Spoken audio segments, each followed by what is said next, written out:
اعوذ باللہ من الشیطان الرجیم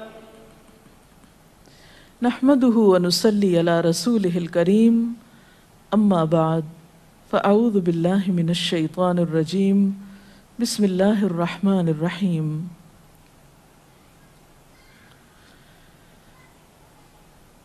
ایک پاکیزہ معاشرہ اسی وقت وجود میں آ سکتا ہے جب خاندانی نظام مضبوط ہو، اور خاندانی نظام کی مضبوطی کا انحصار شوہر اور بیوی کے باہمی تعلقات پر ہوتا ہے۔ دونوں کے درمیان جب تک باہم موافقت نہ ہو، دونوں ایک دوسرے کے حقوق کا خیال نہ رکھیں، اس وقت تک خاندان کے اندر خوشی، راحت، سکون پیدا نہیں ہو سکتا۔ تو آئیے ہم دیکھتے ہیں کہ اسلام شوہر اور بیوی کو ایک دوسرے کے حقوق کی ادائیگی کے لیے کیا حکم دیتا ہے۔ سب سے پہلے شوہر کی ذمہ داریوں پہ بات کریں گے اور عورت کے حقوق پر۔ قرآن پاک میں اللہ سبحانہ و تعالیٰ نے شوہر اور بیوی دونوں کو ایک دوسرے کا لباس بتایا ہے۔ ارشاد باری تعالیٰ ہے، ہن لباس لکم وانتم لباس لہن، وہ تمہارا لباس ہیں اور تم ان کا لباس ہو۔ اور لباس انسان کے لیے حفاظت، زیب و زینت اور سکون کا باعث ہوتا ہے۔ انسان اپنے لباس سے پہچانا جاتا ہے، انسان اپنے لباس کی کیئر کرتا ہے، اس کی حفاظت کرتا ہے، نگہداشت کرتا ہے، اس کے بارے میں کانشیس ہوتا ہے، اس سے غافل نہیں ہوتا، کیونکہ وہ اس کی شخصیت کو خوبصورت بناتا ہے، اور اگر لباس اچھا نہیں تو شخصیت داغدار ہو جاتی ہے۔ تو جس طرح لباس اور جسم کا باہم تعلق ہے، ایک مضبوط تعلق، قریبی تعلق، اسی طرح شوہر اور بیوی کا بھی باہم ایک مضبوط قریبی تعلق ہوتا ہے۔ اس لیے دونوں جب تک ایک دوسرے کے حقوق ادا نہ کریں، دونوں ایک دوسرے کا خیال نہ رکھیں، تو کوئی بھی خوشگوار خاندان جنم نہیں لے سکتا۔ تو آئیے دیکھتے ہیں کہ اس سلسلے میں اسلام کی تعلیمات کیا ہیں۔ سب سے پہلے شوہر کو یہ تلقین کی گئی کہ وہ بیوی کے ساتھ اچھا سلوک کرے۔ قرآن پاک میں اللہ تعالیٰ فرماتے ہیں، وَعَاشِرُوهُنَّ بِالْمَعْرُوفِ، اور ان عورتوں کے ساتھ معروف طریقے سے، بھلے طریقے سے زندگی بسر کرو۔ حجۃ الوداع کے موقع پر نبی صلی اللہ علیہ وسلم نے مردوں کو تلقین کرتے ہوئے فرمایا، لوگو سنو، عورتوں کے ساتھ اچھے سلوک سے پیش آؤ، کیونکہ وہ تمہارے پاس قیدیوں کی طرح ہیں۔ تمہیں ان کے ساتھ سختی کرنے کا کوئی حق نہیں سوائے اس صورت کے جب ان کی طرف سے کھلی ہوئی نافرمانی سامنے آئے۔ اسی طرح آپ نے اپنے اس خطبے میں یہ بھی فرمایا کہ دیکھو سنو، تمہارے کچھ حقوق تمہاری بیویوں پر ہیں اور تمہاری بیویوں کے کچھ حقوق تم پر ہیں۔ تمہارا حق ان پر یہ ہے کہ وہ تمہارے بستروں کو ان لوگوں سے نہ روندوائیں جن کو تم ناپسند کرتے ہو، اور تمہارے گھروں میں ایسے لوگوں کو نہ آنے دیں جن کا آنا تمہیں ناگوار ہو، اور سنو، ان کا تم پر یہ حق ہے کہ تم انہیں اچھا کھلاؤ اور اچھا پہناؤ۔ اسی طرح اسلام شوہر کو یہ حکم بھی دیتا ہے کہ وہ بیوی کے ساتھ خوش گمان رہے۔ اور اگر دیکھا جائے تو انسانی گمان اور انسانی سوچ انسان کے عمل کی بنیاد بنتی ہے۔ آپ کسی کے ساتھ بھی اچھا سلوک اسی وقت کر سکتے ہیں جب آپ اس کے بارے میں حسن ظن رکھتے ہوں، اس کے بارے میں اچھی سوچ رکھتے ہوں، اس کے لیے برا نہ چاہتے ہوں۔ اسی لیے ہم دیکھتے ہیں کہ قرآن پاک میں اللہ سبحانہ وتعالیٰ تلقین فرماتے ہیں کہ فَإِن كَرِهْتُمُوهُنَّ فَعَسَىٰ أَن تَكْرَهُوا شَيْئًا وَيَجْعَلَ اللَّهُ فِيهِ خَيْرًا كَثِيرًا، کہ اگر وہ تمہیں کسی وجہ سے ناپسند بھی ہوں تو ہو سکتا ہے کہ ایک چیز تمہیں پسند نہ ہو، مگر اللہ تعالیٰ نے اسی میں تمہارے لیے بہت کچھ بھلائی بنا رکھی ہو۔ اس مفہوم کو آپ صلی اللہ علیہ وسلم نے ایک حدیث میں یوں بیان کیا ہے کہ کوئی مومن اپنی مومنہ بیوی سے نفرت نہ کرے، اگر بیوی کی کوئی عادت اس کو پسند نہیں تو ہو سکتا ہے کوئی دوسری خصلت اس کو پسند آ جائے۔ اسی طرح بیوی کے ساتھ عفو درگزر کی روش اختیار کرنے کا بھی حکم دیا گیا ہے، کیونکہ گھر میں 100 معاملات ایسے ہو سکتے ہیں جن میں دونوں کو ایک دوسرے سے اختلاف ہو، یا ایک دوسرے کی کوئی بات ناپسند ہو، یا ایک دوسرے کی طرف سے کچھ زیادتی ہو۔ تو ایسی صورت میں جب تک معاف کرنے کی روش پر عمل نہ کیا جائے بہتری نہیں ہو سکتی، کیونکہ انسان تو خطا کا پتلا ہے، غلطی تو اس سے ہوگی۔ اس لیے قرآن پاک میں خاص طور پر اہل ایمان کو حکم ہے، یا ایھا الذین آمنوا ان من ازواجکم و اولادکم عدوا لکم، اے لوگو جو ایمان لائے ہو، تمہاری بعض بیویاں اور اولاد تمہارے دشمن ہو سکتے ہیں، فاحذروہم، ان سے محتاط رہو، وَإِن تَعْفُوا وَتَصْفَحُوا وَتَغْفِرُوا فَإِنَّ اللَّهَ غَفُورٌ رَحِيمٌ، پھر اگر تم معاف کر دو، بخش دو، عفو درگزر سے کام لو، تو بے شک اللہ تعالیٰ بھی غفور الرحیم ہے۔ معاف کرنے کے لیے یہاں پر 3 الفاظ ایک جگہ پر استعمال ہوئے ہیں، تعفو، تصفحو، تغفرو۔ اس سے آپ اندازہ لگا سکتے ہیں کہ کس قدر تاکید ہے معاف کرنے کی، اور ایک اچھا گھرانہ معاف کیے بغیر ایک دوسرے کو وجود میں آ ہی نہیں سکتا۔ نبی صلی اللہ علیہ وسلم نے خاص طور پر عورت کے ساتھ اچھے سلوک کی تلقین کرتے ہوئے فرمایا، عورتوں کے ساتھ اچھا سلوک کرو، عورت پسلی سے پیدا کی گئی ہے، اور پسلیوں میں سب سے زیادہ اوپر کا حصہ ٹیڑھا ہے، اس کو سیدھا کرو گے تو ٹوٹ جائے گی، چھوڑ دو گے تو ٹیڑھی رہے گی، بس عورتوں کے ساتھ اچھا سلوک کرو۔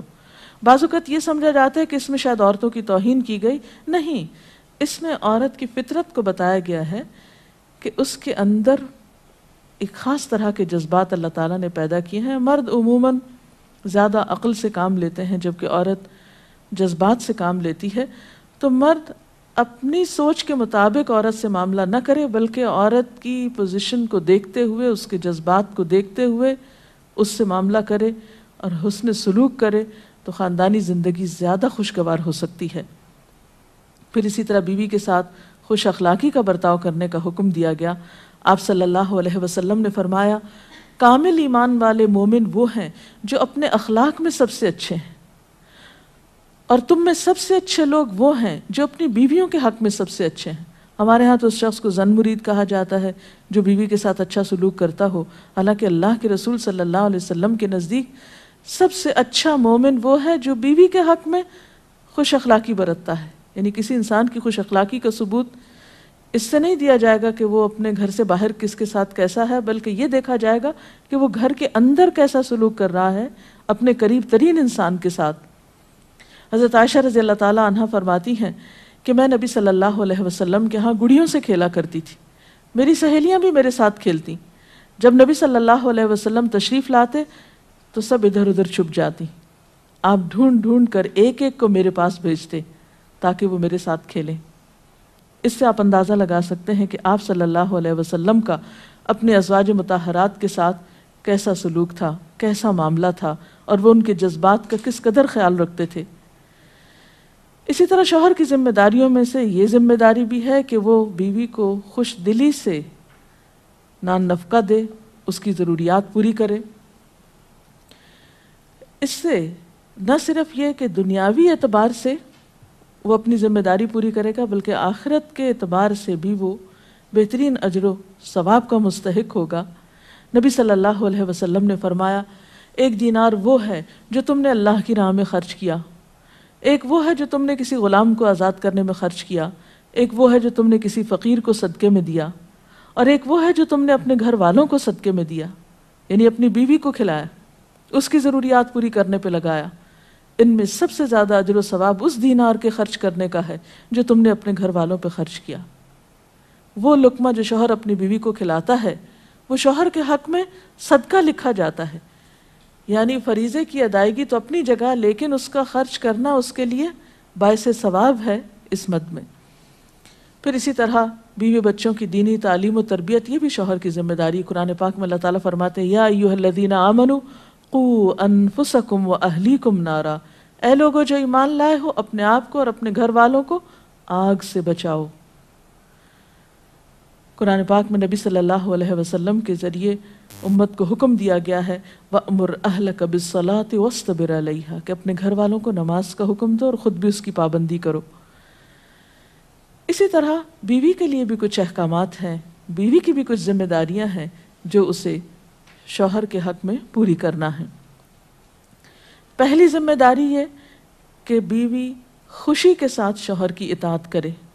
قرآن پاک میں نیک عورتوں کی صفت یہ بتائی گئی ہے فالصالحات قانتات، نیک عورتیں فرما بردار ہوتی ہیں، ایک طرف اللہ کی اطاعت گزار اور دوسری طرف شوہر کی اطاعت گزار.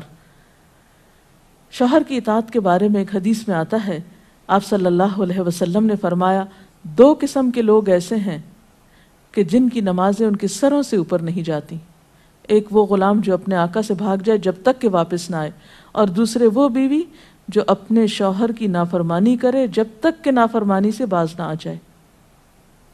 یہاں تک حکم ہے کہ بیوی شوہر کے معاملے میں کسی دوسرے کی بات نہ مانے. یعنی شادی کے بعد ایک عورت جب شوہر کے گھر چلی جاتی ہے تو پھر شوہر کا حق سب سے بڑا ہو جاتا ہے.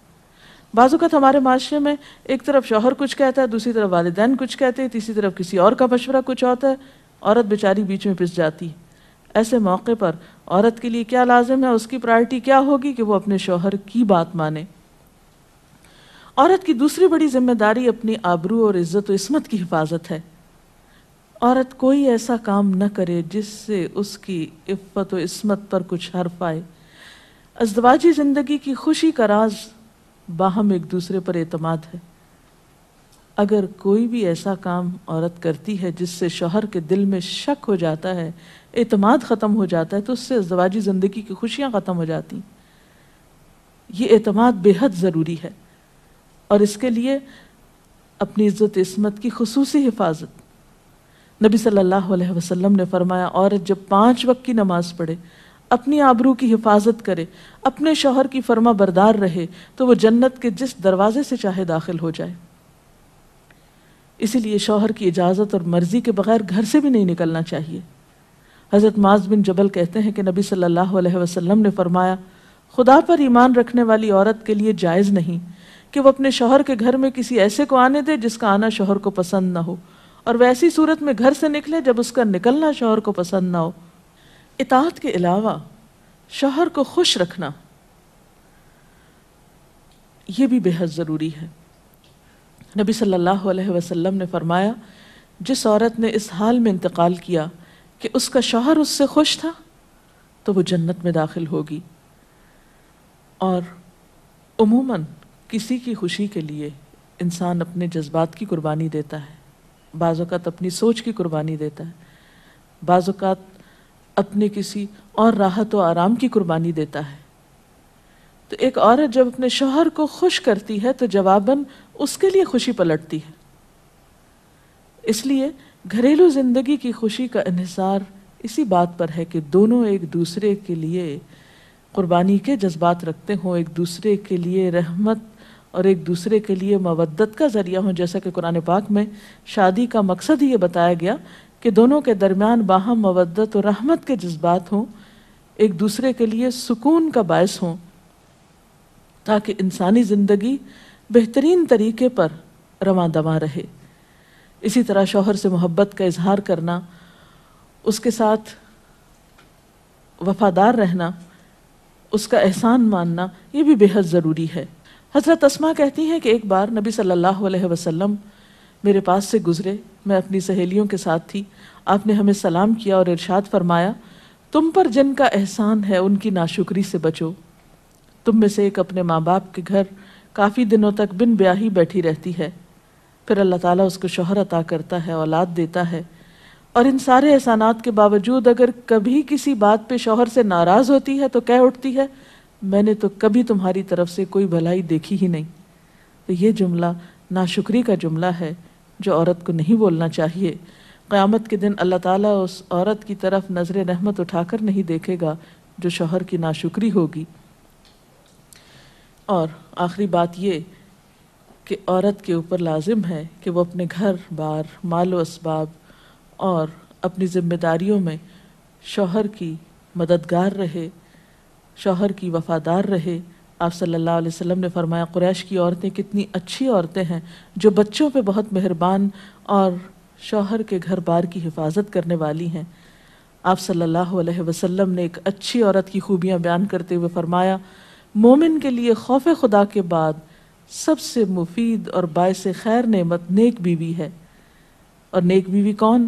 جب وہ شوہر اسے کسی کام کے لیے کہے تو خوشی سے کر دے، جب اس پہ نگاہ ڈالے تو اسے خوش کر دے، جب اس کے بھروسے پہ قسم کھائے تو وہ اس کی قسم پوری کر دے، جب وہ کہیں چلا جائے تو اس کے پیچھے اپنی عزت و آبرو کی حفاظت کرے، اور شوہر کے مال و اسباب کی اور ان سب چیزوں کی نگرانی میں شوہر کی خیرخواہ اور وفادار رہے، اور اس کے ساتھ ساتھ اپنی صفائی، زیبائش اور سلیقہ مندی کا بھی ثبوت دے۔ اس سلسلے میں اگر آپ کے ذہن میں مزید کچھ سوالات ہوں تو آپ کر سکتے ہیں۔ اگر والدین اور شوہر دونوں میں سے کسی ایک کی بات ماننے کا جیسے وقت ہو تو پھر کس کی بات پہلے مانی جائے گی؟ شادی کے بعد شوہر کی بات ماننا زیادہ ضروری ہے بنسبت کسی اور کے، کیونکہ واضح طور پر آتا ہے کہ عورت شوہر کے معاملے میں کسی دوسرے کی بات نہ مانے۔ اگر شوہر کوئی ایسا حکم دے جو کہ شریعت کے خلاف ہو تو کیا اس کو حکم ماننا چاہیے؟ شریعت دین کے خلاف یہ تو ایک اصول ہے، لا طاعت لمخلوق فی معصیت الخالق، کہ کسی مخلوق کی یعنی کسی انسان کی اطاعت جائز ہی نہیں جہاں اللہ کی نافرمانی ہو رہی ہو۔ یہ تو ایک واضح اور طے شدہ بات ہے، اس لیے جہاں اطاعت کی بات ہوگی وہ معروف میں ہوگی، نیکی اور بھلائی کے کاموں میں ہوگی، شر میں اور برائی میں نہیں ہوگی۔ اگر کسی کا شوہر ناراض اس کا انتقال ہو جائے، وہ ناراض ہو اس کا انتقال ہو جائے، ایسی بیوی کیا کرے؟ بعد میں شوہر کے لیے دعا مغفرت کرے، اس کی طرف سے صدقہ خیرات کرے تو انشاءاللہ اللہ تعالیٰ معاف کرنے والا ہے۔ ڈاکٹر صاحبہ، اگر ایک پارٹنر اپنے حقوق، اپنے فرائض پورے کرتا ہے لیکن دوسرا جو ہے وہ نہیں کر رہا، تو اس صورت میں پھر کیا رویہ ہونا چاہیے؟ اس میں یہ کہ حسن سلوک کے ساتھ دوسرے شخص کو توجہ دلانی چاہیے کہ وہ اپنے حقوق پورے کرے، کیونکہ تالی دونوں ہاتھوں سے بجتی ہے۔ ایک شخص کب تک اچھا سلوک کر سکتا ہے اگر دوسری طرف سے اچھا سلوک نہ ہو؟ لیکن یہ یاد رکھیے کہ انسان بد اخلاقی کے ساتھ نہ کسی کا دل جیت سکتا ہے، زور زبردستی کے ساتھ کسی سے اپنے حقوق نہیں منوا سکتا۔ وقتی طور پہ ہو سکتا ہے کوئی پریشرائز ہو جائے، لیکن کسی کے دل میں اپنی جگہ نفرت یا سختی سے نہیں بنائی جا سکتی، محبت کے ساتھ ہی بنتی ہے۔ اس لیے صبر سے کام لینا چاہیے، اس معاملے میں جلد بازی نہیں کرنی چاہیے، اور دوسرے کو اپنے اخلاق کے ساتھ درست کرنے کی کوشش کرنی چاہیے، کیونکہ شوہر اور بیوی کا باہم تعلق جو ہے وہ بنیادی طور پر ہے ہی محبت کا تعلق۔ اگر شوہر دینی تعلیم کو اہمیت نہیں دیتا لیکن بیوی اسے حاصل کرنا چاہتی ہے تو ایسے میں بیوی کو کیا کرنا چاہیے؟ اب دیکھیے کہ دین کی تعلیم تو یہی ہے کہ طلب العلم فریضۃ علی کل مسلم، علم حاصل کرنا ہر مسلمان پر فرض ہے۔ اس میں جیسے مرد کا حق ہے علم حاصل کرنے کا، ایسا ہی عورت کا بھی حق ہے، کیونکہ علم کے بغیر تو زندگی اندھیر ہے، نہ انسان دنیا میں صحیح طور پر زندگی بسر کرتا ہے اور آخرت میں بھی وہ کیسے حساب کتاب دے سکتا ہے جب اس کو پتہ ہی نہیں کہ اس کی ذمہ داریاں کیا ہیں، اسے کیا کرنا چاہیے اور کیا نہیں کرنا چاہیے۔ تو اس لیے اسلام نے ایسے معاملے میں عورت کو حق دیا ہے کہ وہ اپنا حق لے سکتی ہے، یعنی اگر شوہر نہیں بھی راضی تو وہ دینی علم حاصل کر سکتی ہے جس پر اس کی دنیا اور آخرت کی فلاح کا انحصار ہے۔ اگر شوہر دوسری شادی کرنا چاہے اور اپنی پہلی بیوی سے اجازت لینا کیا اس پہ فرض ہے؟ نہیں، فرض نہیں۔ السلام علیکم میڈم جو نان نفقے کا ذکر کیا ہے نا کہ ذمہ داری شوہر پہ ہے، تو وہ جی ہاں، کس حد تک ذمہ دار ہے، مطلب کہاں تک دے سکتا ہے؟ کوئی لمٹ ہے اس کی کہ اتنا کماتا ہے تو اتنا دے سکتا ہے؟ نہیں، اصل میں اس میں کوئی حساب کتاب تو نہیں کیا گیا، ہر ایک کو اس کی حیثیت کے مطابق دینا ہوتا ہے۔ جو وسعت والا ہے وہ زیادہ خرچ کرے گا، جو کم حیثیت والا ہے وہ اپنی حیثیت کے مطابق کرے گا، لیکن بنیادی ضروریات بیوی بچوں کی پورا کرنا شوہر کی ذمہ داری ہے، جس میں تعلیم، رہائش، خوراک، لباس، دوا، علاج، معالجہ، یہ سب شوہر کی ذمہ داری۔ ڈاکٹر صاحب آپ نے کہا کہ یہ باہم اعتماد کا رشتہ ہے میاں بیوی کا. میاں تو بیوی پہ اعتماد کرتا ہے، اگر بیوی کو اس پہ نہیں اعتماد ہے کہ وہ کچھ چھپاتا ہے یا کچھ نہیں بتاتا ہے تو بیوی کو کہاں تک اجازت ہے کہ وہ اس بات کو کریدے، اس سے پوچھے؟ میرا خیال ہے کہ بعض اوقات معاملات کریدنے سے اور زیادہ خراب ہوتے ہیں، اور بعض اوقات انسان بلا وجہ کسی وہم کا شکار ہوتا ہے، شیطان وسوسے ڈالتا ہے اور انسان کو غمگین اور پریشان رکھتا ہے. تو اس میں یہ ہے کہ انسان کو تجسس کرنے سے منع کیا گیا ہے، کیونکہ اس سے حاصل کچھ نہیں ہوتا، اور انسان کے ظاہر پر ہی معاملہ کرنا چاہیے اس سے.